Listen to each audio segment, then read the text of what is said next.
Here's a fun, freaky question. If you opened your bank app right now, would there be a charge on there that you forgot existed? Probably ask you where this conversation was going. Well, I did decide to count how many digital subscriptions I had.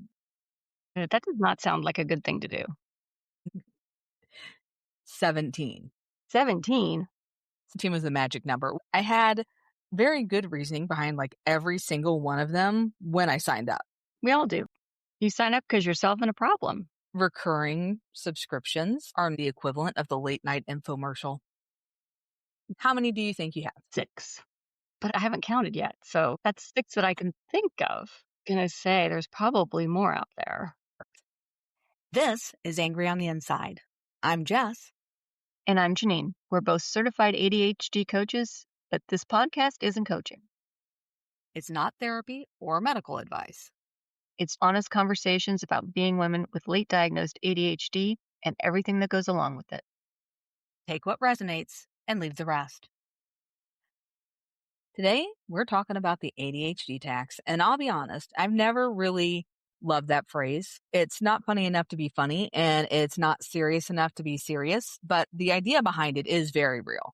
The term actually, came out of neurodivergent communities, especially those online and conversations in ADHD spaces where adults started comparing notes about the kinds of expenses that show up when executive function is part of daily life. People started calling it those accumulated costs the ADHD tax.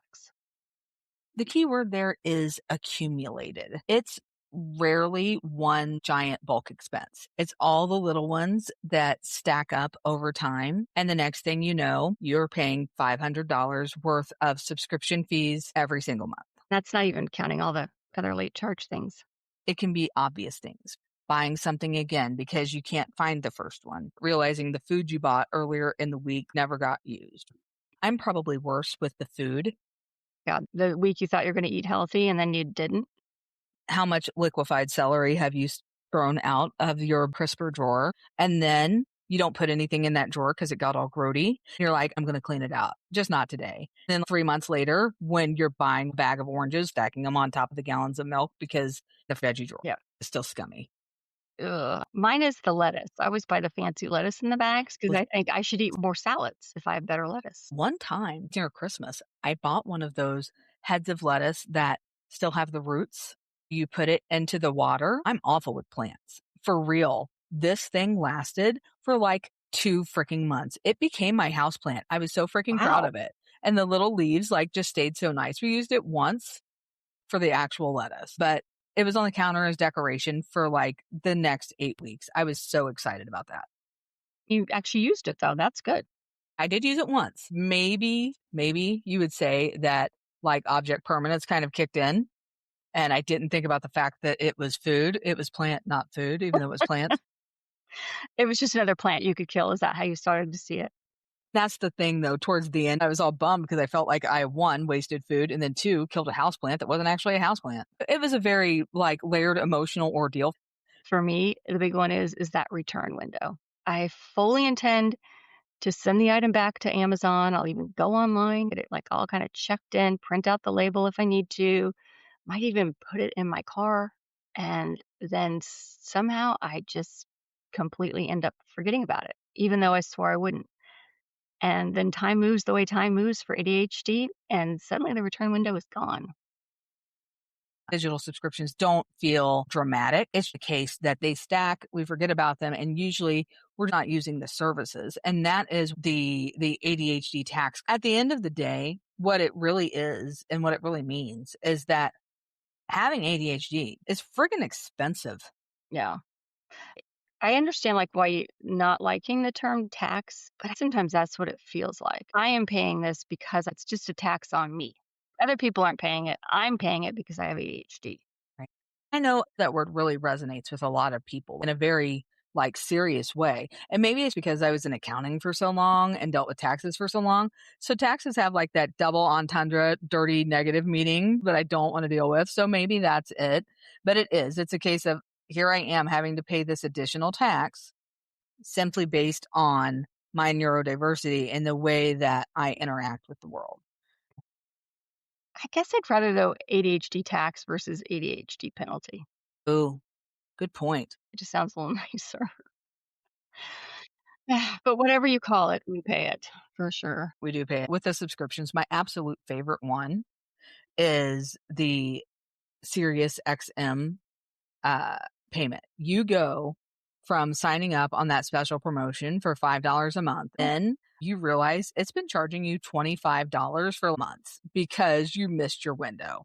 You call because you want to cancel, and suddenly they're like, "Ooh, wait a second, don't leave. We can give it to you for $4 a month." Why is there not a box I can check that just says, I have ADHD. Please keep my price normal? Or Wouldn't that be freaking awesome? I would love to have a checkbox that said that.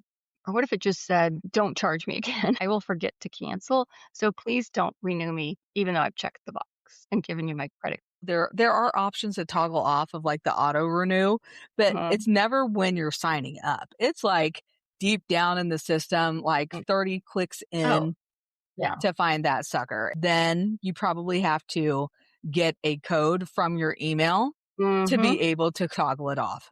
I mean, Yeah. seriously, it's never ending steps to stop something that should be so simple. I know. And they Look all at know it. And that's why it's the biggest revenue generator yeah. of income is having these stupid recurring charges. I know. And I mean, I feel like it just takes extra advantage of people with ADHD because then too you throw up all the roadblocks. We'll probably forget about it. And then if we remember it, we're gonna make it really hard for you to cancel. Because you know me, I like my English shows, right? So Amazon Prime, you can order channels. I can literally order channels. So, and of course, it's only like $4.99 a month. I'm laying on my bed. I can literally press. It just says you're subscribed. Do you know? In order to cancel that subscription, I have to go on the website, not on my phone. I can't go into the app. I have to go to the Amazon website, and it still takes me like 5 minutes to figure out where I need to be in order to cancel. The chances of me successfully canceling, There's you're frustrated, and then you think, "That's only $4.99," you know? So, we do downplay that. It's just $4.99. I'm not going to call to get it back. I'll cancel next month. When you go to cancel those ones, how about we just put it on hold? Ugh. Are you not using this service? We'll put it on hold for 2 months. The patterns that doesn't show up often is what happens with your bank app. I fall into like one of two modes, constantly checking your bank app, or you suspect the number might freak you out. So you just stop looking. Definitely, that's where some of the more obvious costs people talk about can come from: the bank fees, the overdrafts, the mischarges. Behind it is just usually that avoidance moment. Especially after like Christmas, you've gotten out of hand and you just don't want to look at it. You're like, I might open this puppy and it might say I have $1,000, and I might open it and it might say a negative $1,000. But if I don't look, my bank account becomes Schrodinger's cat. If you don't open it, it doesn't Right. exist. I'll go through phases where I'll check every day, and then I'll realize I haven't checked for like a month. Then I'm like, "Oh, no, Yes. no, no. I've only put this much on my credit card," and in my head, I'm adding it all up, and somehow my math is so off. I am also the victim of bad math, which is its own ADHD tax in and of itself. It's like time. We don't get time. I don't get the money added up. There's another side to the conversation, which is important. Sometimes spending money is actually what can prevent bigger problems. Convenience options like taking the time to go ahead and buy pre-cut food. Fruit has rotted on my counter because I was like, I'm going to cut that up when I get home and then I'll do it tomorrow and the next day. Then I stop seeing it until it becomes just a mushy little ball of cantaloupe sitting on my counter that never ever saw the light of day. And so funny you mentioned cantaloupe because that's my thing. I love cantaloupe, and I'll get one 9 times out of 10, I feel like it sits there, and I end up having to get rid of it, or by the time I do kinda cut it up, it's not even really salvageable. But I hear my mom's voice in my head telling me that it's so much cheaper. Why would you pay for someone else to cut it up? If I only cut up 1 out of every 4 that I buy, buying Mm-hmm. one that's already cut up is such a much cheaper option. Uncut up cost as much as the four that you're going to waste, but at Mhm. least in your brain, you're like, it was cut. I did actually eat it. I Exactly. actually Yeah, got around to it. I ate yeah. it and I didn't have all of this stuff going bad. Ever I would do that. It'd be like $4.99 for like 3 ounces of fruit. Why the heck would I do that? And once I finally started doing it, I was all thankful. I'll Mhm. pay a delivery charge for food. I'll pay a delivery charge for my groceries to be taken to me. I know I overspend at the store if I have it delivered. there's a way better chance that, at least initially, I'm probably going to eat the food when it gets there because I didn't spend the entire day walking around the grocery store wearing myself out trying to get it together. That makes perfect sense, that mind shift. You just gotta know yourself. It's just easier. This is how my brain works, and I'm just gonna work with it instead of trying to fight with it. Because that's the other thing too. You go to the store, you have all these great ideas, and then you bring all the food home, and you're just like too tired. So that's when the cantaloupe sits on the counter and sits and sits. We think of appointment reminders and we kind of roll our eyes, but they do work to an extent. If you're missing appointments and paying cancellation fees, ask for a text reminder. I have done that. My stylist, they actually started doing texting because so many people were missing appointments. I had missed too, and they did put things into play for like paying cancellation fees. You have to have a credit card on file now. But I don't mind having to put that credit card on file at my salon because I know I'm going to get multiple text messages. Not as many as I get from the freaking local hospital, but still, I get quite a few. Most offices are completely fine with it. Everyone's busy. It solves problems on both sides. Win-win. Win win. These patterns happen quietly in individual lives. People assume that it's just them and they don't realize how many others are navigating the same thing. Once you hear other people talk about it, you can really start to recognize that. Your planners, your journals, your apps. I always felt like those were more of I needed a little dopamine fix, but I guess I can see buying multiple planners and things over and over again and not using them as being an ADHD tax. Do you feel like that's an actual tax? As I turn around and look at the gazillion journals and notebooks that I've never used, I feel like we're kind of more susceptible to marketing because we are kind of looking for the. So if you see something on Amazon or you're at the store and you see this planning journal and it says at the front of it about organize your life in 2 minutes. And once you've done this, you'll never have to do anything again. This journal will help you forever. But we probably might be more because we're searching for the holy grail that's supposed to solve all those problems. I wonder how many things we buy because we think it's a sign, Mm. like it's serendipitous and how much we love serendipity. When you said time management of having to buy things last minute. I can remember doing that with my kids' Halloween costumes. Literally, it was like the day before, like, "Oh, shit, I didn't get your costume." Well, first of all, they're pretty picked over, so if you want anything decent, you're paying double what you would have paid. Booking a ticket last minute, usually it's more expensive. Right. And you're spending so much in that small window of time. That stress is going through the roof. Eating out ties into the waste of food because most of us are double shoppers. We shop for our groceries and bring them home. And then we decide we are too tired to cook or that we don't feel like cooking, which then we will eat out, have food delivered. We will go out and sit down to eat rather than eat what's in the fridge. Sort of a double whammy. I feel like that was one of the silver linings for me with COVID is I did get really good at meal planning. I wasn't going to the grocery store at 5 o'clock every night trying to figure out what to have for dinner. So I planned meals out, but then there'd always be something that I was supposed to make don't feel like that. I have always wondered when people have like strict, like Monday night we're having pot roast, Tuesday night we're having this. That what if you just don't feel like eating it? Agree. Starting of new hobbies because, you start the hobby, so you Yes. have to have all the new things, right? All the new things. Hmm. And then a lot of times they end up sitting. I love me a dopamine boost off of a new freaking hobby. I Hmm. will pay that tax 10 times over all day long. That is so true. It kind of ties in, I think, with the planner. We have the great ideas like this will be perfect, this will be fun. Right. This, And I yeah, think having the idea and building out the idea yeah, to buy it's almost as good or better as doing the thing.